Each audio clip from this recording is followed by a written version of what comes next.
This deep dive is provided by Thomas Allgaier and Frennis, based on the most relevant LinkedIn posts about AI and BP marketing in calendar weeks 35 and 36. And Frennis, just so you know, is a B2B market research company.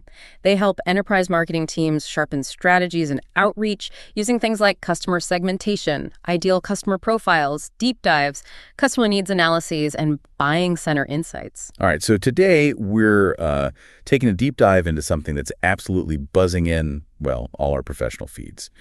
The top AI and B2B marketing trends. We're looking at what really lit up LinkedIn over the past couple of weeks, calendar weeks 35 and 36 specifically. Exactly. And our mission today really is to cut through all that noise, give you a shortcut to being well-informed.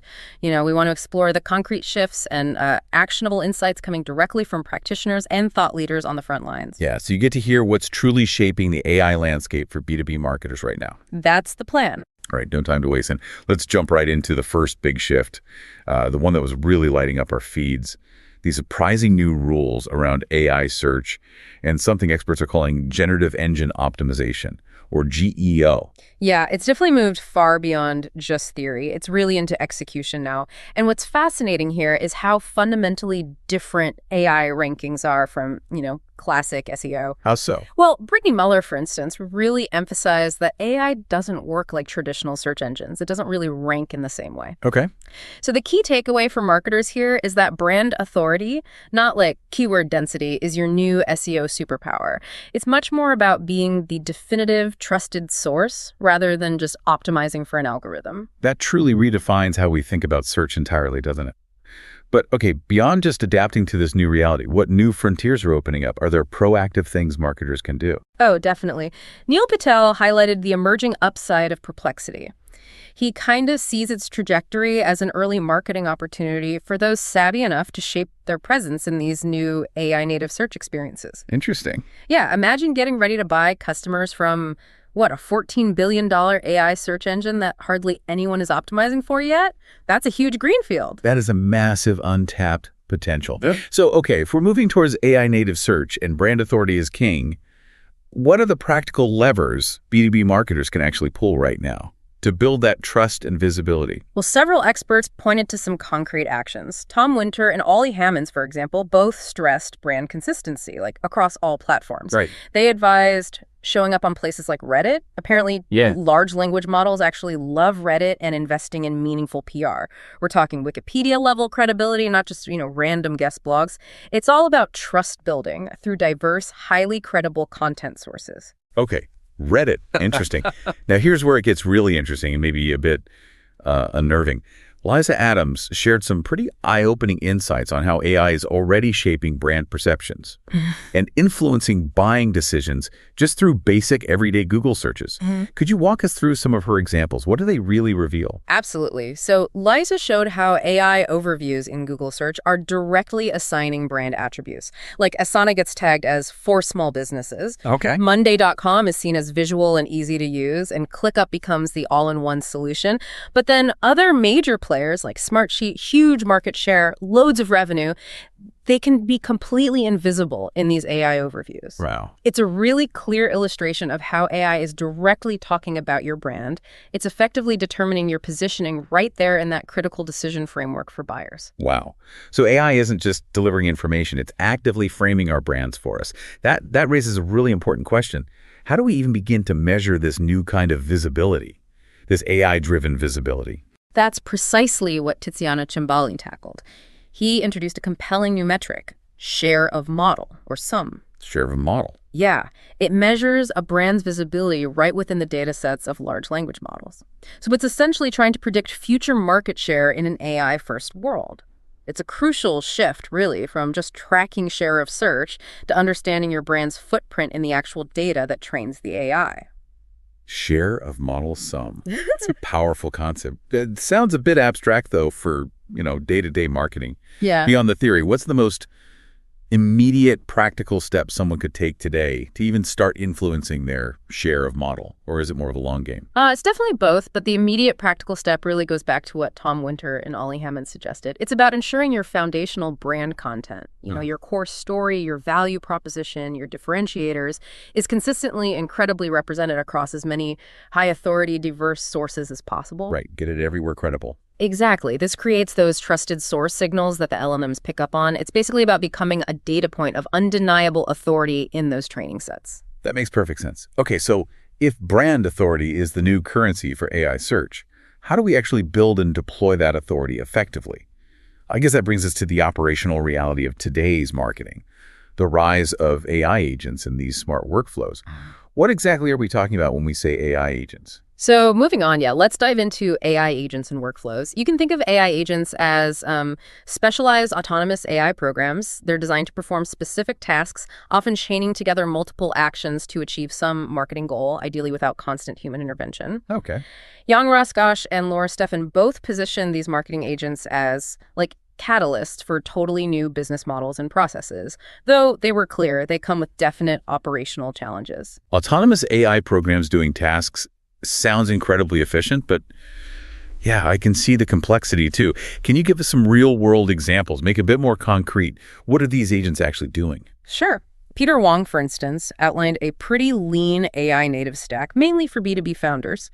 He uses Claude and its sub-agents for the actual content creation. Okay. Then Canva for design, Typefully for distribution, Adio for capture and enrichment, and something called Relay.app for automated conversion. Got it. And Valeria Pilkovich also highlighted how these out-of-the-box integrations, through tools like Zapier and Make, can really operationalize AI across workflows. They let different tools talk to each other to create proposals, repurpose content, or enrich CRM, stuff like that. That's a fantastic illustration of how these tools can be sort of orchestrated. But for anyone looking to actually implement these, what are the crucial tips? How do you ensure these agents actually deliver reliable, quality results? You can't just set them and forget them. Right. Oh, absolutely not. You're spot on. Laura Steffen really stressed that agents aren't built in a day. They need continuous training, testing, quality control, and crucially, explicit human oversight. Right. Oversight is key. And a really important tip for reliability came from Justin Norris. Break down complex AI tasks into smaller units. So instead of asking an LLM to do way too much at once, decompose it.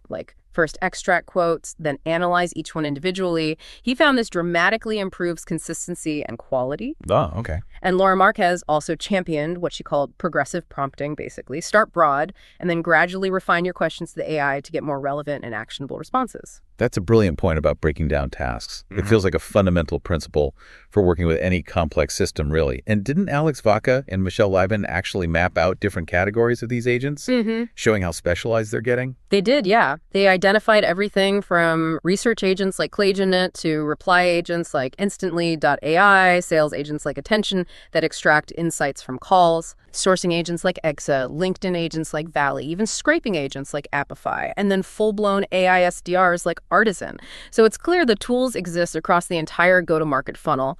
But like you said, strategic, thoughtful implementation is absolutely key. Okay, so if these agents can automate complex marketing workflows, it really begs the question about entire human roles. Which brings us to sales and SDR automation, always a hot topic. The big question everyone keeps asking. Yeah. Can AI fully replace human SDRs? Well, the consensus from the posts we saw suggests a pretty nuanced not yet, and often, maybe not entirely. Chris Ritson shared this cautionary tale of a founder who fired 5 SDRs, hired 1 AI SDR, and then saw meetings drop, conversion rates tanked, and he ended up hiring the humans back. Michael Heiberg elaborated on this. He explained that those first-gen AI SDRs often failed because of poor data quality, basically, garbage in, garbage out, which just led to inbox chaos and ultimately missed opportunities. Samir Jahik also critiqued Salesforce's agent force, saying, look, it's pretty ineffective without really strong training and good quality data. That's a powerful warning against just rushing into full automation without understanding the underlying mechanics. But it's not all doom and gloom for AI and sales, is it? Are there successful models emerging? Absolutely not all doom and gloom. George Vitko and Jonathan Levy highlighted that the real winners aren't choosing between humans and AI. They're building what they call hybrid sales machines. Hybrid machines? Yeah, and these hybrid teams are actually outperforming the traditional models on both efficiency and outcomes. For email outreach, for instance, Alicia Krlishin pointed to solutions like JSON AI's approval mode. Okay, what's that? It's where the AI drafts the emails, but humans provide oversight and ensure compliance before anything gets sent, which is crucial, especially given Mick Gossett's warning about some AI SDRs creating fake LinkedIn profiles in bulk, just leading to an exponential increase in spam. Yikes. Fake profiles. Yeah. And Bill Stathopoulos really emphasized that AI is a co-pilot, not the pilot. He stressed the absolute need for human input in defining the ideal customer profile, really nailing the offer, and setting the overall strategy. That idea of AI as a co-pilot feels like a much more sustainable and frankly ethical path forward. Yeah. We also saw Alan Rucktein describe how deploying two distinct AI agents, one specifically for inbound, one for outbound, significantly improved sales KPIs for one of his clients. That shows effective coordination between AI-driven motions can work. That's tangible success. It really is. And if you want to dive into the numbers, Uliana Matuszewska provided this really compelling ROI comparison. Human SDRs versus AI SDR agents specifically in the Netherlands. Okay, let's hear it. Get this. She calculated that an AI SDR agent costing around $39,500 annually could process over 3,000 contacts and book maybe 20-30 meetings per month. Wow. Compare that to a human SDR at $75,000 annually, processing maybe 900 contacts and booking 8-12 meetings. So her projection showed an incremental revenue of $360,000 per year and an ROI of around 900% for the AI agent. 900% ROI. That's almost an unbelievable number if implemented effectively. But hang on, it also raises a really critical question. What about the human element?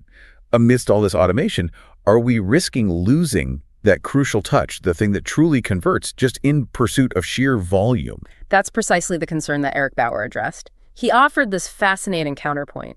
He observed that the sheer volume of automated outreach is, ironically, driving some sellers back to what he called high-effort, high-conviction tactics. Like what? Like hand-delivering customized cakes to prospects. Slight chuckle. Customized cakes. Yes. Seriously. Seriously. He argued that instead of just automating outreach, maybe we should automate the intelligence that tells us when not to automate. Preserve those high-effort plays for maximum impact. And Dan El-Kanim noted that cold email, when done right, is still the most cost-efficient channel, especially when you enhance it with AI. But it absolutely needs that targeting and human oversight. Hand-delivering cakes. That's quite a strategic leap from mass email. It really highlights that emotional pendulum swing, doesn't it? From full automation back to hyper-personalization. It's clear AI is profoundly impacting how we sell, but it's also reshaping our overarching brand and marketing strategy too, isn't it? Absolutely. Angela Mullins pointed out that go-to-market attention seems to be shifting away from just pushing features and more towards brand building.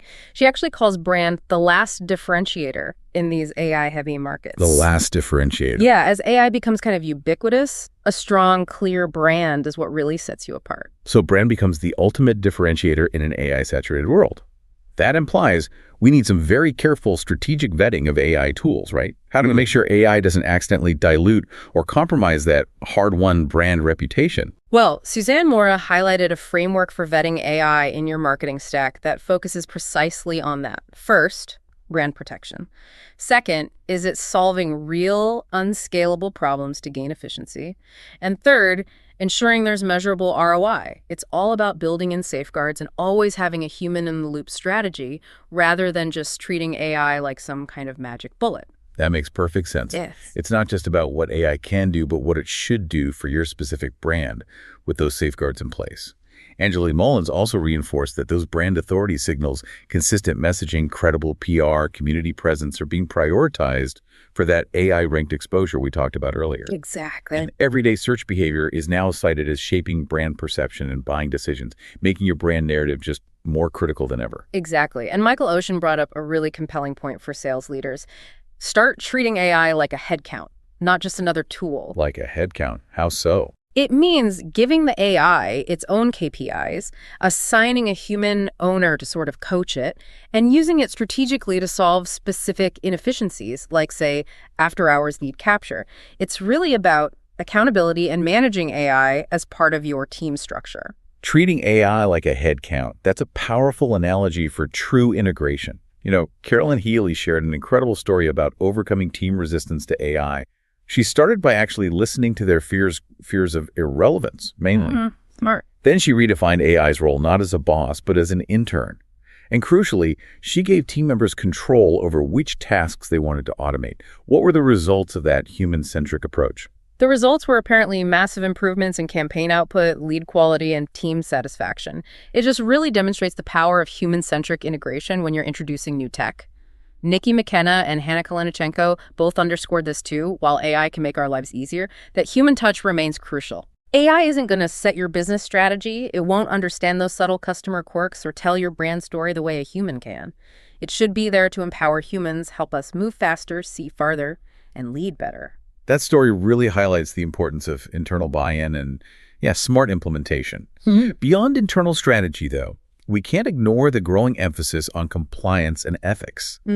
What were some of the key takeaways there for B2B marketers? Yeah, that came up quite a bit. Dr. Philip Mells and Damien Mele both highlighted things like transparency obligations, IQ rates concerns, and the issue of deepfakes as really central governance topics now.